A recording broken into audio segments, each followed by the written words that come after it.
जय भीम साथियों ज़्यादा से ज़्यादा संख्या में जुड़े हैं। आज कुछ महत्वपूर्ण जो चर्चा है मीडिया और सोशल मीडिया में, उसके ऊपर बात करने के लिए आपसे रूबरू हुआ हूँ।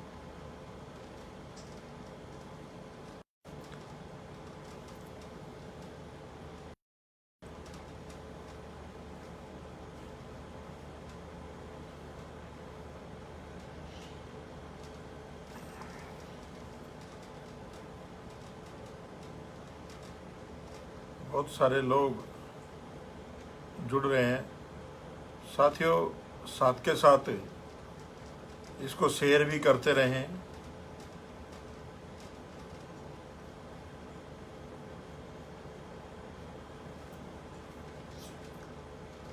और आप लोग जुड़े रहें क्योंकि फेसबुक ने या कहें तो इस जो मौजूदा सरकार ने पता नहीं हमारे जैसे एक्टिविस्टों की आईडियों पे कुछ कर रखा, बार बार डिस्कनेक्ट हो जाता है इंटरनेट, फिर वेट करना पड़ता, फिर चलता है। तो आप लोग जाएं ना, आज 15-20 मिनट आपसे बात करेंगे।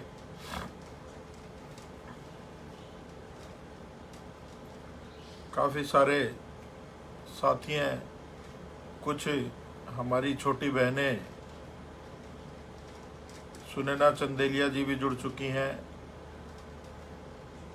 राजेंद्र कुमार जी मध्य प्रदेश से, बहुत सारे लोग, सचिन मुंडे जी,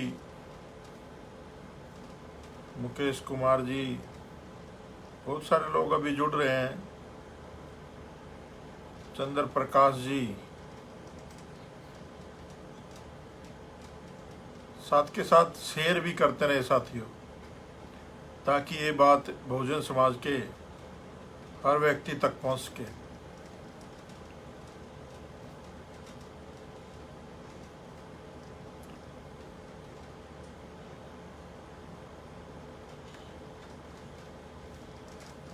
बहुत सारे साथी, प्रेम प्रकाश जी भी जुड़ गए हैं, ललिता सिंह जी,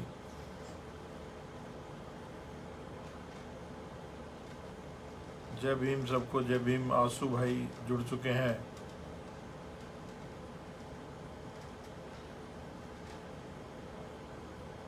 दीपक राजौरा जी,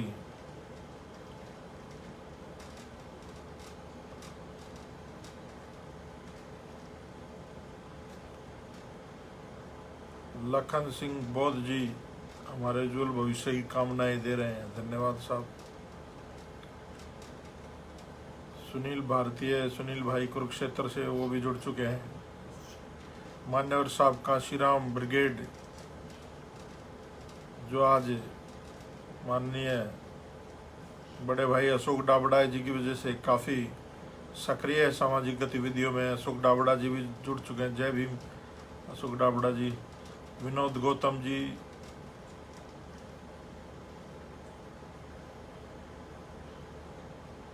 बहुत सारे साथी जुड़ रहे हैं साथियों, इसको साथ के साथ शेयर भी करते रहें।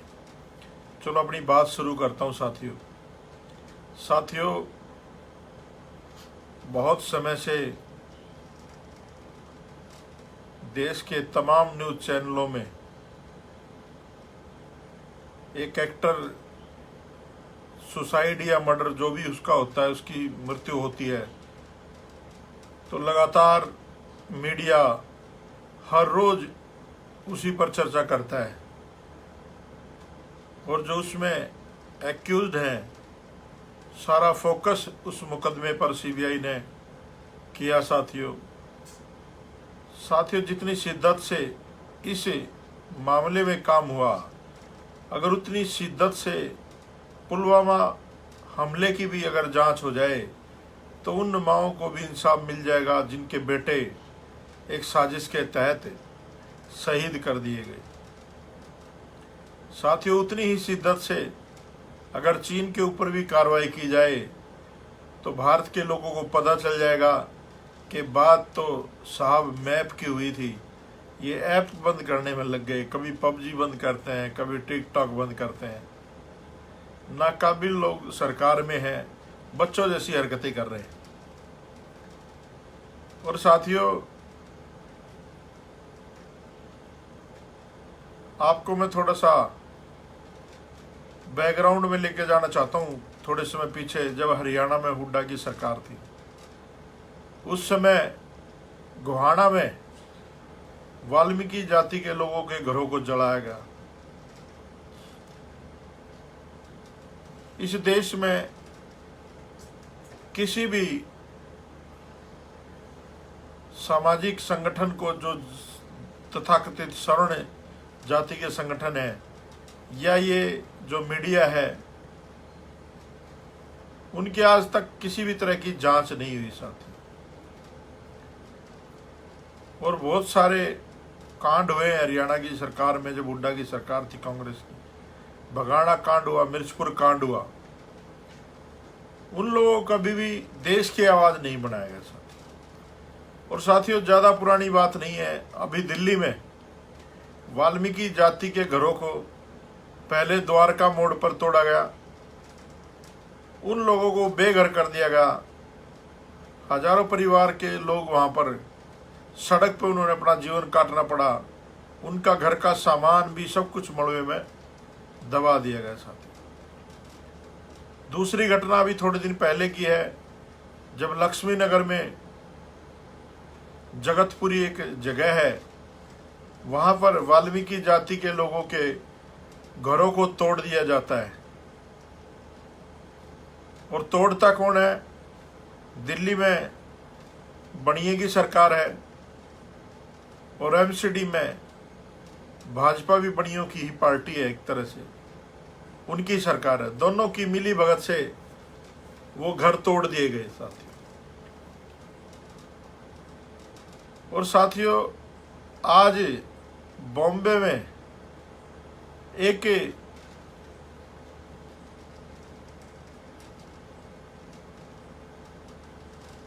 नाचने गाने वाली के घर का छज्जा क्या तोड़ दिया जरा सा। पूरे देश का मीडिया उनको बदनाम करने में लग गया, बॉम्बे बीएमसी को। साथियों, और कितनी विडंबना की बात है, जो महिला इस देश के संविधान को गलत बताती है, इस देश के भाग्य विधाता बाबा साहब अम्बेडकर, जिसको दुनिया ने सिंबल ऑफ नॉलेज का, उसके द्वारा रचित संविधान का अपमान करती है। और उसको Y+ की सिक्योरिटी दी जाती है। अगर यही सिक्योरिटी जो भाजपा के विधायक सेंगर ने एक दलित लड़की के साथ बलात्कार की घटना को अंजाम दिया था, अगर उसके घर वालों को मिल जाती तो शायद आज वो लोग जिंदा होते। ये दोगलापन इन्हीं तथाकथित लोगों के राज में हो सकता है, जो अपने आप को उच्च जाति का, उच्च वर्ण का समझते हैं। और साथियों, कुछ लोग वाल्मीकि जाति में प्लांट किए गए हैं, वो अपने आप को संत महात्मा बताते हैं और वो भी लिखते हैं कि बाल ठाकरे की जो कमाई थी उसके बेटे ने बर्बाद कर दी। वो कभी वाल्मीकि के घर जलने पर या वाल्मीकि के घर टूटने पर नहीं बोले आज तक। तो ये देश में चल क्या रहा है, ये समझ नहीं आ रहा। एक अवैध मकान को थोड़ा सा नुकसान पहुंचने पर पूरे देश की मीडिया ऐसे चिल्ला रही है जैसे किसी कुत्ते की पूंछ पे पैर रख देते हैं और वो काटने को दौड़ता है।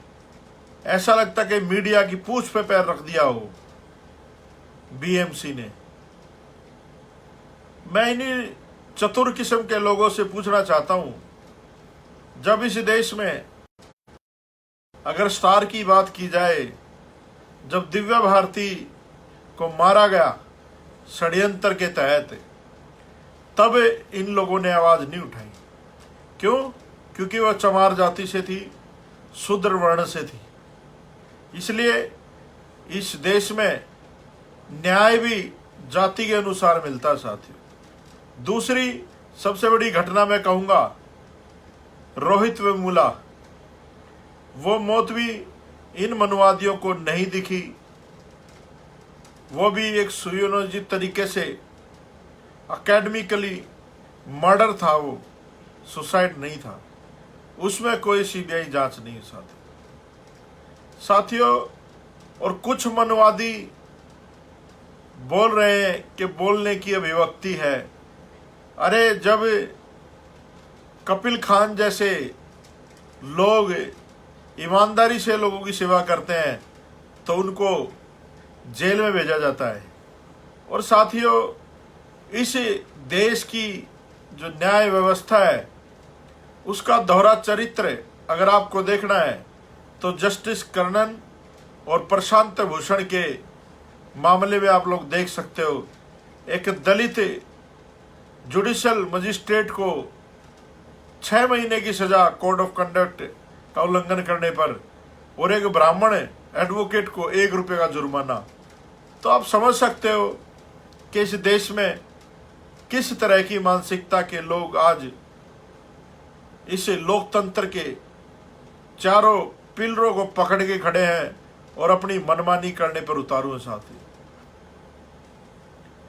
चाहे न्यायपालिका की बात हो, चाहे कार्यपालिका की बात हो, चाहे विधायिका की बात हो या मीडिया की बात हो साथियों, आज साहब कांशीराम जी का वो वाक्य मुझे याद आता है कि एक समय आएगा जब मनी माफिया मीडिया आपके सामने खड़ा होगा।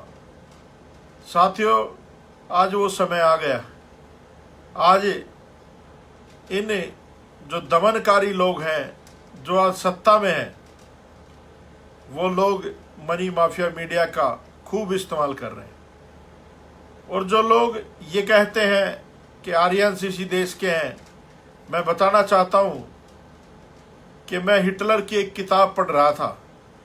हिटलर ने अपनी जीवनी में लिखा है कि इतना बुरा समय आया था कि हमारे लोगों को, आर्यों को भारत में जाकर शरण लेनी पड़ी थी। ये लोग शरणार्थी थे और हम लोग इतने ईमानदार लोग थे, हमारे पूर्वज, उन्होंने इनको शरण दी। लेकिन ये लोग हमेशा इन्होंने विश्वासघात किया और इस देश के संसाधनों पे, साधनों पे, सब पे साथियों कब्जा करने का काम किया था। इस देश के संविधान से इन मनुवादियों को इतनी परेशानी क्यों है?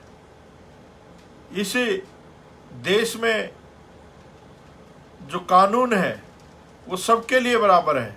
संविधान में बाबा साहब अम्बेडकर ने किसी के साथ कोई भेदभाव नहीं किया, लेकिन इनको इससे परेशानी क्यों? क्योंकि साथियों, जब इस देश में मनुस्मृति से देश चलता था तो जो ये तथाकथित स्वर्ण जाति के लोग अपने आप को कहते हैं, ये लोग उस कानून को अपनी मर्जी से इस्तेमाल करते थे, जिसको चाहे जैसी सजा देते थे। और अंग्रेजों का मुझे एक वाक्य याद आता है, आज मैंने वो ट्विटर पे शेयर भी किया था। अंग्रेजों ने ये जो जनेव वाले लोग हैं, इनका जुडिशरी में बंद कर रखा था आना, क्योंकि उनको पता था कि ये लोग जुडिशल सिस्टम को ईमानदारी से नहीं चला सकते। इनके न्याय में बदलाव की भावना नहीं, इनके न्याय में बदले की भावना होती है। ये लोग जाति के अनुसार देख करके न्याय करते हैं। और आज इस देश की जुडिशरी पे 90% जो कब्जा है वो ब्राह्मणिकल सिस्टम, मनुवादी सिस्टम का साथियों। तो हम लोग किससे न्याय की उम्मीद करेंगे? आज ये जो बात अभिव्यक्ति की जो लोग कर रहे हैं, जो लोग सत्ता में बैठे हैं, आज क्यों नहीं ये हरामखोर मीडिया में कहूँगा इसको, क्यों नहीं ये दिखाती कि आज देश का कोना कोना बेचने का काम किया जा रहा है। रेलों के ऊपर जब भारतीय रेल लिखा रहता था तो लोगों को फक्र होता था कि रेल बड़ा अच्छा साधन है देश का, लेकिन आज उस पहले रेल का एक पेच भी अगर हम लोग कोई कबाड़ी या कोई चोर बेच देता था तो उसको कड़ी से कड़ी सजा दी जाती थी साथियों। आज पूरी की पूरी रेल बेच दी और कोई चर्चा नहीं साथियों। कमाल का देश है, कमाल के लोग सत्ता में बैठे।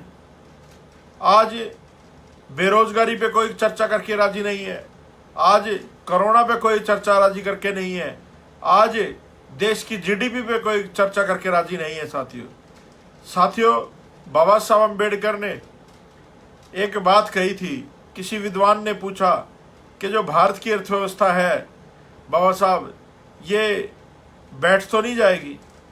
तो बाबा साहब अम्बेडकर ने कहा कि आप किसी भी कंट्री में चले जाओ, उसमें सिर्फ एक ही व्यवस्था होती है, एक ही अर्थव्यवस्था होती है जो संगठित अर्थव्यवस्था होती है। लेकिन भारत एक अकेला ऐसा देश है जहां पर दो अर्थव्यवस्था है, एक असंगठित अर्थव्यवस्था है और एक संगठित अर्थव्यवस्था। साथियों जब तक बाबा साहब ने कहा कि जब तक इस देश की असंगठित अर्थव्यवस्था मजबूत रहेगी भारत का कोई बाल विवाह का नहीं कर सकता। लेकिन साथियों ये जो आज मनुवादियों की सरकार है, ये जो भाजपा की सरकार है, इसने क्या किया? इसने देखा कि देश कितनी बड़ी आर्थिक मंदी आई थी 2008-9 में, उससे भी निकल गया, तो इसको बर्बाद कैसे किया जाए, इस देश के लोगों को हैंड टू माउथ कैसे किया जाए। तो इन्होंने एक प्लान बनाया, जो ये अपने आप को देश के स्वयंसेवक कहते हैं। सरकार इन लोगों की है, इन लोगों ने एक प्लान बनाया देश की असंगठित अर्थव्यवस्था को तोड़ने के लिए साथियों। सबसे पहला जो देश की असंगठित अर्थव्यवस्था पे हमला था साथियों, वो नोटबंदी का था। नोटबंदी करके इन लोगों ने जो देश की असंगठित अर्थव्यवस्था है उसकी कमर तोड़ने का काम किया साथियों। दूसरा जो सबसे बड़ा प्रहार असंगठित अर्थव्यवस्था पे किया वो साथियों, जीडीपी गिर गई, बहुत सारा देश गर्त में चला गया। उसका कारण साथियों ये जो इन लोगों ने कानून बनाया, बिना सोचे समझे, बिना तैयारी के, एफडीआई, बहुत सारी ऐसी योजनाएं, कर योजनाएं लगाई जिनका कोई औचित्य नहीं बनता था साथियों। तीसरा जो सबसे बड़ा कमर तोड़ने का, मजदूर का, किसान का, छोटे व्यापारी का जो कमर तोड़ने का काम किया इन लोगों ने साथियों, वो लॉकडाउन बिना सोचे समझे देश में लगा दिया साथियों। तीन ऐसे बड़े काम इन्होंने किए जिससे इस देश का मजदूर, गरीब, किसान बिल्कुल टूट चुका है। आज देश जो है खड्डे में जा चुका है, देश की अर्थव्यवस्था पूरी गड़बड़ा चुकी है साथियों। तो साथियों आप सोच सकते हो कि कैसी अर्थव्यवस्था इन लोगों ने दी साथियों। और साथियों एक और मैं आप लोगों से बात शेयर करना चाहता हूं। जो इन लोगों ने कांग्रेस पे इतने बड़े बड़े आरोप लगाए थे, हाँ मैं मानता हूं कि इस देश का बेड़ा गर्क करने वाली पार्टी जो है वो कांग्रेस है, लेकिन बीजेपी भी उसकी एक ही परिवार के लोग हैं, एक ही माँ से पैदा हुए दो बेटे हैं भाजपा और कांग्रेस। ये दोनों ही सहयोगी दल हैं एक दूसरे के। वो मैं बताता हूँ साथियों कैसे है।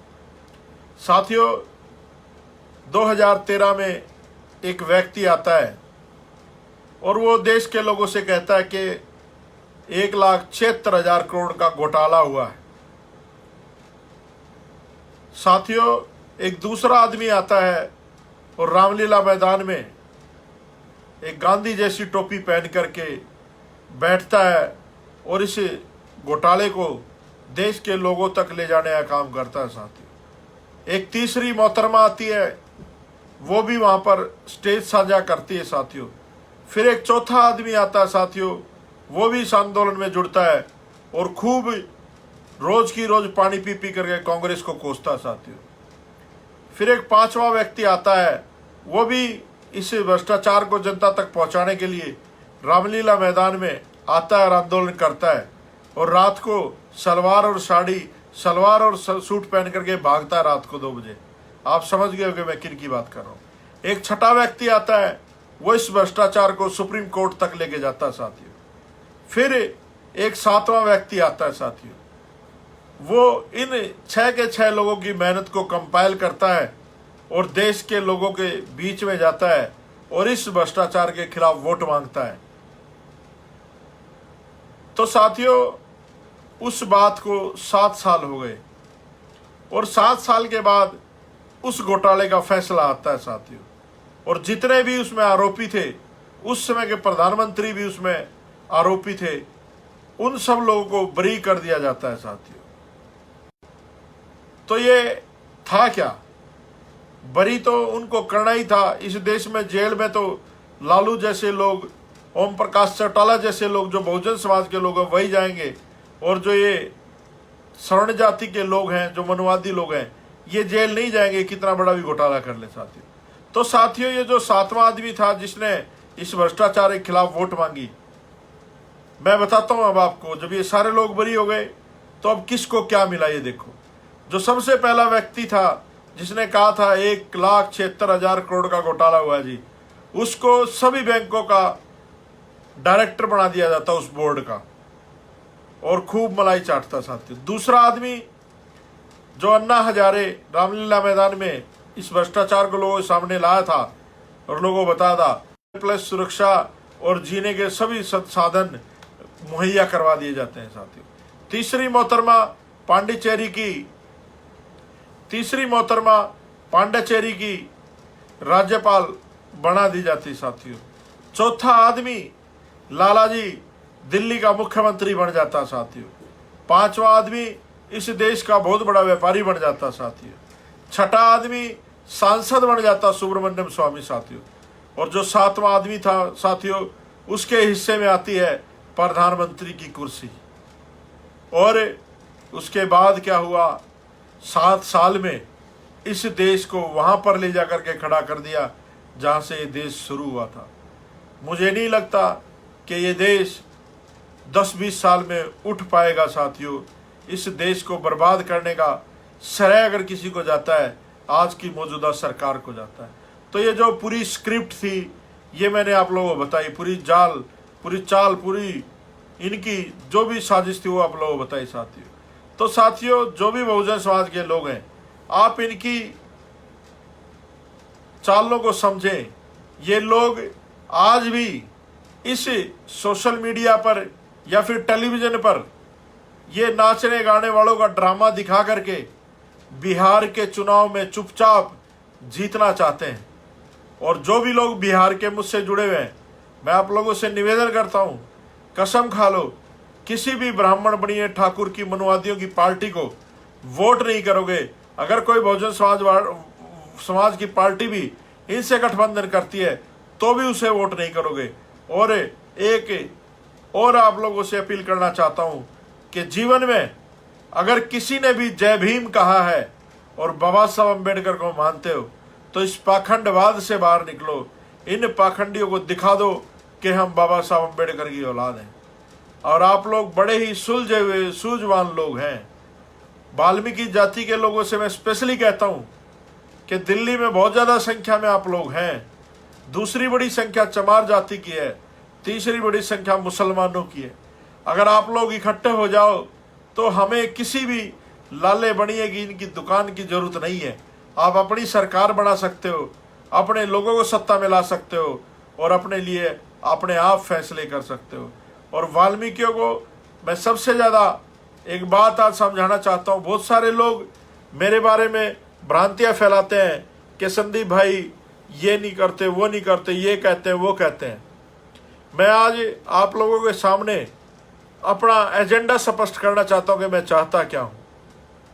मैं सिर्फ ये चाहता हूँ कि जैसे चमार जाति ने बाबा साहब अम्बेडकर को अपना करके अपने जीवन को एक संघर्ष में जीवन बनाया और उनके बच्चे कामयाब हुए। मैं ये चाहता हूं कि वाल्मीकि जाति के लोग भी और धानक जाति के जितने भी हमारी बहुजन समाज की जातियां हैं वो सब के सब बाबा साहब अम्बेडकर को अपना आदर्श, अपना भगवान, अपना सब कुछ माने, क्योंकि 33 करोड़ देवी देवताओं ने हमें इंसान होने के लिए भी हक नहीं दिया। अगर कोई भगवान हमारा है तो बाबा साहब अम्बेडकर है। बाबा साहब अम्बेडकर के आने के बाद ही हमें दलितों को अच्छे अच्छे कपड़े पहनने को मिले, अच्छे अच्छे घरों में रहने को मिला। अरे आज तुम बिसलरी का पानी पीते हो, तुम्हें तालाबों का पानी नहीं पीने दिया जाता था। आज तुम अच्छे अच्छे रेस्टोरेंटों में बैठ के खाना खाते हो, लंबी लंबी मोटरों में चलते हो, बड़े बड़े आलीशान घरों में रहते हो, बहुत ही सुंदर पोशाकें पहनते हो। आज हमारी बहन बेटियां बहुत ही अच्छे अच्छे ज्वेलरी पहन के घूमती है। ये किसी देवी देवता की देन नहीं है साथियों, ये देन अगर किसी महापुरुष की है तो बाबा साहब अम्बेडकर की है। अगर जीवन आपने जीना है और अपना सार्थक करना है तो उस बाबा साहब अम्बेडकर के लिए जियो। अरे जिसके स्टैचुओं से भी, जिसके तस्वीरों से आज भी दुश्मन डरता है, आज भी दुश्मन की टांगें लड़खड़ा जाती हैं जब बाबा साहब की उंगली का इशारा वो देखता है। तो साथियों, इस बाबा साहब अम्बेडकर की उंगली का इशारा समझो। जो ये मनुवादी तो समझ रहे हैं लेकिन हमारे लोग नहीं समझ रहे।